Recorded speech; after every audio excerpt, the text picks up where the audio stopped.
Hi, I'm Dr. Amy, and it's time for a Tuesday tip. So, this month in the MTHFR Community Genetic Rockstars, we are talking about blood lipids, which actually, I have to admit, I find to be a very confusing conversation because there is so much conflicting data out there in terms of the actual real risks of high cholesterol, low cholesterol, etc., etc., etc. And so, to get to kind of the bottom of this, I went to a different source. Not so much medical research, but actually research from insurance risks. Because if anybody will have a good handle on the risks of high cholesterol, it's the people who have to pay out policies based on death. So that is my jaded view of life. Sorry, everybody, but it's true. If we can follow the money, I think we'll get clearer answers here. So I'm looking at a study published in the Journal of Insurance Medicine, which is a thing, apparently, called the Association of Cholesterol, LDL, HDL cholesterol, HDL, and triglyceride with all-cause mortality in life insurance applicants. If anybody'll know, it's these folks. So they used something called the Social Security Death Master File, which sounds kind of ominous.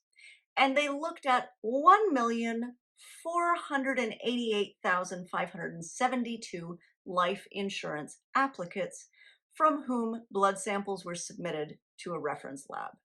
That is a massive sample size. So I have a reasonable amount of confidence in the actual outcomes of this study. And so I'm going to read the results to you verbatim because it's pretty telling. Results. In contrast to some published findings from general populations, lipid test results are only moderately effective at predicting all-cause mortality risk in a life insurance applicant population, and that risk is dependent on age and sex.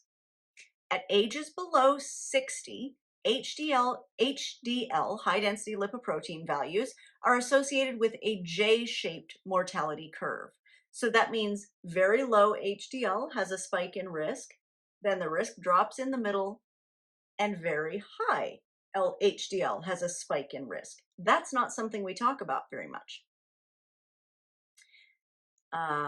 J-shaped mortality curve. At ages 60 plus, total cholesterol is associated with a U-shaped curve. So that's that same pattern. Very low numbers are risky, moderate numbers are not less risky, and very high numbers are risky in a more balanced way than the J-shaped curve, right? So the J-shaped curve, there was a little bit extra risk at low, much extra risk at high. U-shaped curve means risk is high on both ends. The total cholesterol HDL ratio, so that's total cholesterol divided by HDL, may serve as a useful single measure to predict mortality risk, but only if stratified by age and sex, and only if high HDL at younger ages, that means under 60, and low total cholesterol at older ages, over 60, are recognized as being associated with increased risk as well.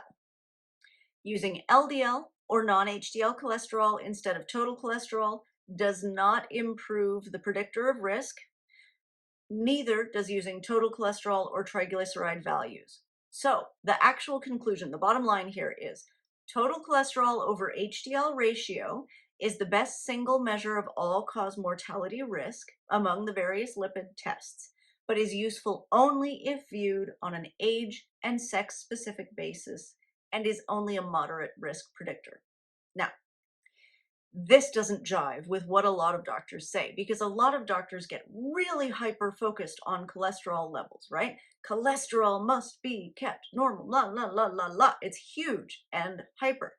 What this life insurance study is saying is that actually it's kind of a small fish. So, food for thought on this Tuesday